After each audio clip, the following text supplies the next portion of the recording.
لڑائی کب ہوتی ہے؟ اس لیے پوری دنیا میں آپ گھوم لیں، قرآن کے پڑھنے پہ لڑائی نہیں ہو رہی، اس پہ کوئی اختلاف نہیں ہو رہا۔ جھگڑے کس پر ہو رہے ہیں؟ نظریے پہ اور مسائل پہ، اور وہ اختلاف ہوتا ہے قرآن سمجھنے سے۔ ہم پڑھتے اپنے مولانا سے ہیں اور سمجھتے کسی ڈاکٹر سے ہیں، پڑھتے مدرسے والوں سے ہیں، سمجھتے سوشل میڈیا والوں سے ہیں، پڑھتے ان سے ہیں، سمجھتے پروفیسر سے ہیں۔ تو یہاں سے اب اختلاف شروع ہوتا ہے۔ آپ کی مسجد کا امام قرآن پڑھا سکتا ہے لیکن سمجھا نہیں سکتا، معذرت کر کے ان کو فارغ کرو، سمجھانے والا امام رکھ لو۔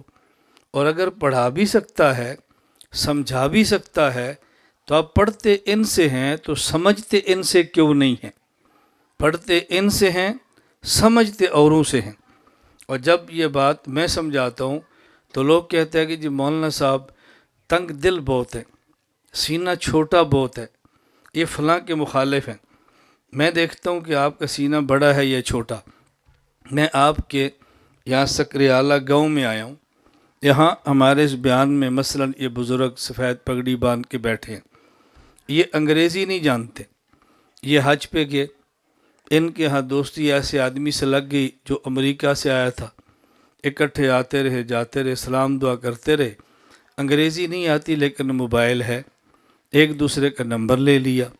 اب انہوں نے امریکہ سے ان کے موبائل پہ میسج کر دیا انگریزی زبان میں آپ کے یہاں سکریالہ آیا ہوں۔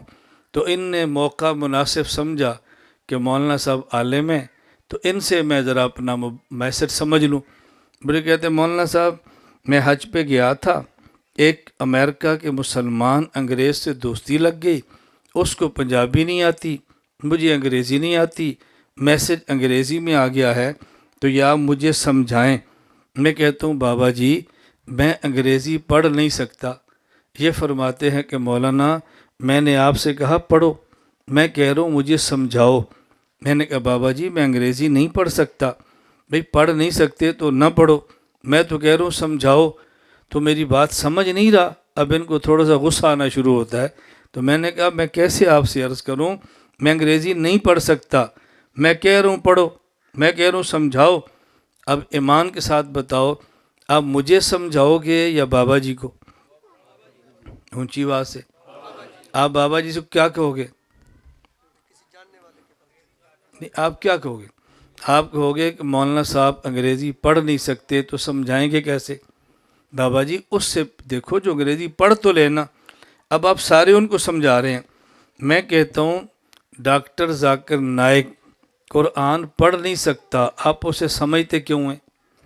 جاوید غامدی قرآن پڑھا نہیں سکتا، سمجھاتا کیوں ہے؟ آپ کہتے ہیں ہم نے کون سا پڑھنا ہے، ہم نے سمجھنا ہے نا۔ میں کہتا ہوں بھی جن سے پڑھتے ہو ان سے سمجھو۔ اب اختلاف یوں ہو رہا ہے کہ آپ پڑھتے امام سے ہیں، سمجھتے ان سے ہیں، مسجد میں دو گروپ بن جاتے ہیں۔ میں آ کر سمجھاتا ہوں جن سے پڑھا ہے ان سے سمجھو، توجہ رکھنا۔ میں کہتا ہوں جن سے پڑھا ہے ان سے سمجھو تو ذہن ایک ہوگا۔ ایک بندہ کہتا ہے نہیں پڑھو مولویوں سے، سمجھو ان سے، تو ذہن دو ہوں گے۔ جب ذہن دو ہوں تو پھر فرقہ واریت ہے، جب ذہن ایک ہو تو پھر فرقہ واریت نہیں ہے، پھر ہم آہنگی ہے۔ جب ذہن دو بنے امت میں توڑ ہے، ذہن ایک بنے تو امت میں جوڑ ہے۔ ہم دیوبند والے توڑتے نہیں ہیں، ہم امت کو جوڑتے